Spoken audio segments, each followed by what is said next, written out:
আজ কালিয়াচক মার্চেন্ট অ্যাসোসিয়েশনের 25তম বার্ষিক সাধারণ সভা অনুষ্ঠিত হয়েছে নজরুল ভবনে।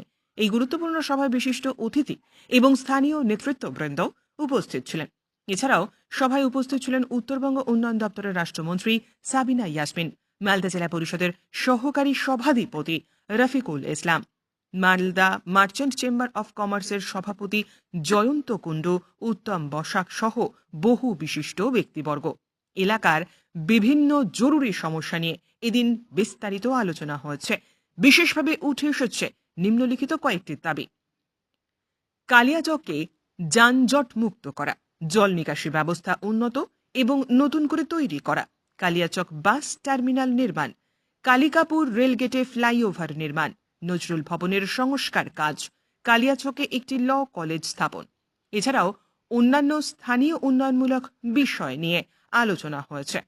ব্যবসায়ী সমাজের এই সভা কালিয়াচকের অবকাঠামো উন্নয়ন এবং যানজট জলাবদ্ধতা সমস্যা সমাধানে গুরুত্বপূর্ণ পদক্ষেপ হিসেবে দেখা হচ্ছে।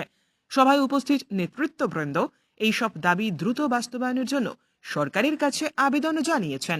আমি প্রথমে আন্তরিকভাবে ধন্যবাদ জানাচ্ছি কালিয়াচক মার্চেন্ট চেম্বার অফ কমার্সকে, যারা এখানকার ব্যবসা যে রিলেটেড ব্যবসাকে আরও উন্নত করার জন্য এবং এখানকার ব্যবসায়িক মহল ব্যবসা করতে গিয়ে কী কী প্রবলেম ফেস করে সেটাকে আরও শর্ট আউট করার জন্য প্রত্যেক বছরের ন্যায় এবছরও বার্ষিক সম্মেলন করছেন এবং এখানকার সেক্রেটারি প্রেসিডেন্ট রয়েছেন জামালউদ্দিন বাবু এবং সেক্রেটারি রয়েছেন নিজামুদ্দিন বাবু। ওনারা যৌথ উদ্যোগে এবং সবাই মিলে একটা কর্মী সম্মেলন করছেন।